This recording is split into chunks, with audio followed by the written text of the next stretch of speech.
Alright, gang, time for day 4. I'm a bit tired because I've worked 40 hours and I'm probably going to work another 10-hour shift today, but let's get started. I believe we're on Hammond's page 67. So the head of the security dude for InGen, again, in case I didn't say it or if we forgot, the investors, they're worried about the island because the combies off the island, the deaths on the island, and then the government looking into them. They're very worried, so they're sending this dude, guy who called Hammond, fucking talking about the compy thing, figuring out where he got it from, sending him to the island on short notice, and like, if anything's wrong, burn the island to the ground. Like, but it's a big investment, burn it to the ground. But Hammond, screw Hammond, burn it to the ground. So, yeah. You find out Hammond would go in front of these investors with this dwarfed elephant that's like no bigger than a cat, apparently. And he'd go to investors and show it. I was like, this is what we could do with our genetic thing. Well, they're like, wow. And little did they know they didn't like full blown make the elephant. They just found an elephant dwarfism and messed with the DNA a tiny bit to make it even like smaller. But like, for the most part, it wasn't nothing special, but it got the funding he needed. So he's a little crooked. And then let's talk about the health issues that the fucking little dude had. And Hammond was more worried about it dying before they could grow a replacement for it. It's like, damn, okay, so he's kind of fucked. And apparently when they did this process to make it shorter, like, mess with its emotions, they said it's like an angry little rodent. Like, it was quick, didn't want people petting it because they try to bite their fingers and shit. So personality difference too, more aggressive.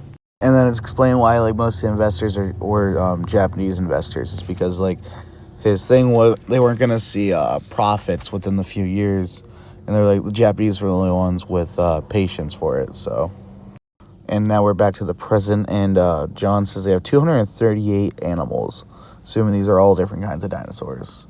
Or maybe it's some same species, you know what I mean. Oh, I just had to look down one more line, 15 different species. Okay, my bad. And then he's talking about how he's doing the park ship, and he's talking about, like, how almost everything in the park's animated that they could, to limit fucking staff, that way they don't have to pay as many people. I guess it makes sense, but you're seeing he's a real... the movie version was a lot more... No expense. They did everything they could. Movie version's a lot more fucking... book version's a lot more businessman. Oh, there was only 3 people who died making the island. I thought it was a lot more than that. Alright, now we're getting a first time ever biosyn emergency meeting with the board members. And, oh shit, Dawson! We got Dawson here! So, they're talking about InGen. Because, like the government, they're also trying to figure out what the fuck they're doing with the supercomputers and all the zoo stuff, then hiring paleontologists. They're trying to figure out what the fuck they're doing, and obviously it's going to leave them fucking with the park or whatever, so. And Dotson's aware they're cloning dinosaurs. Like, he's, they're they're de-extincting animals that hatch from eggs. And like, what? It's like dinosaurs. They're cloning dinosaurs. And he's talking about the applications. He sounds like the lawyer from the first one. He's like, you can 10,000 a day, nobody could challenge it. And he goes down even further. He's like, you know, all the merchandise they could sell, fucking hell, they can make dinosaur fucking pets and shit, and they can only eat InGen food. He's like, his fucking brain going nuts. And he's saying they're gonna patent the dinosaurs, so nobody else will be able to make dinosaurs but them, which is fucking wild.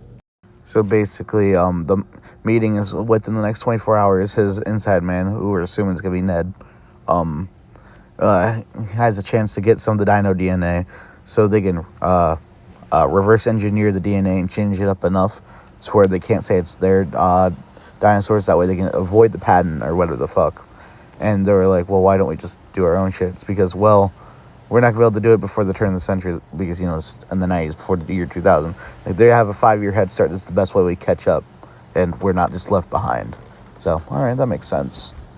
All right, this is the whole fucking conversation between... You guys see in the movie where he's talking to Nedry, who fucking gives him the shaving cream can and shit. It's literally all of that.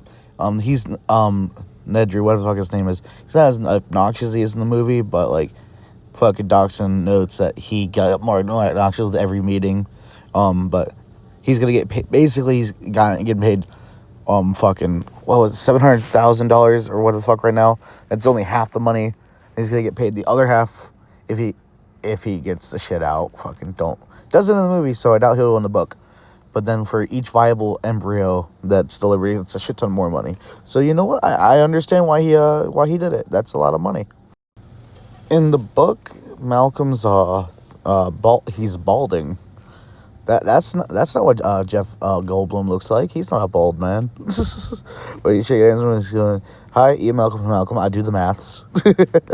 So Malcolm hits on Ellie, and then no. So first Ellie's like, "Wow, you think it's not gonna be a weird we're all black?" Malcolm really hits on Ellie, looking at her legs all day, a little weird. And then he's like, "I only wear black. I only wear black and gray." And she's like, "You don't think it's weird wearing just two colors?" And he goes on this whole tangent that reminds me of another fucking Jeff Goldblum character. The scientist dude he plays in The Fly wearing the same outfit. The tangent very similar to that. I've noticed now this version of Hammond has a lot of little angry outbursts. Like, granted, he's only had two, maybe a third one I'm not thinking of at the moment, but, like, he's a much angrier man. Because the movie version is happy-go-lucky, dreamist type one. This one's a lot angry business dude. Like, he seems to be a dreamer, too. Other characters claim to be a dreamer, but he's not quite the same happy-go-lucky that he is in the movie. Oh, and he just got mad at Ian for saying that he's going to have to shut the park down. That's what he got mad about this time. I forgot to say that.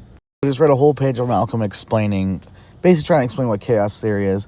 And from my understanding, it's just like every little fucking thing adds up and causes a big time effect.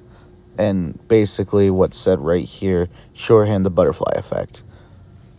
Which is, again, the theory, the butterfly flapping its wings cause a hurricane on the other side of the world.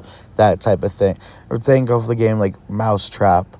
Fucking a bunch of little things go together to create a big effect. That's chaos theory, essentially. And as we know from the movie, I'm just explaining everything. Fucking, that's how I've been doing these videos. Because Malcolm's a chaos theory guy, so that's why he's coming to the island, and that's why he's certain it won't work out at all because so many little components or whatever. But all right, continuing. And he proceeds to explain fucking they have a laid out plan for this island, whatever the fuck, but it's like the animals are unpredictable and things they aren't prepared for. A lot of little things all come together. Though it's fucking complicated, but that's the way I'm trying to understand it. But I'm a dumbass. It's fucking a bunch of little things change big outcome. Again, that's basically repeat what it was. Interesting. Alan Grant's gonna meet Nedry. That doesn't happen in the movie. And then we're finally on the island. This dude pops and says, "What is the no bar?" And down here, Grant saw a single trunk with no leaves at all. Just a big curving stump. Then the stump moved and twisted to face new arrivals. Grant realized he's not looking at a tree at all. He was looking at a graceful, curving neck of an enormous creature, rising 50 feet into the air. He was looking at a dinosaur. Alright, I only got 2 minutes of recording left, so we're going to end it there, page 90, going on the 91. Will not read tomorrow, but I will read more Wednesday. The next 2 days will be dedicated to Legos. Jurassic Park Legos will stay in theme. But yeah, if you enjoyed me reading / reacting, like, follow, comment, the normal stuff. And if you're somebody fucking who waiting for me to get back to comic book content after I finish this book, I'll do that, which already decent, not like a third. I'm a little bit through, but I don't know, I'm really enjoying this book so far, so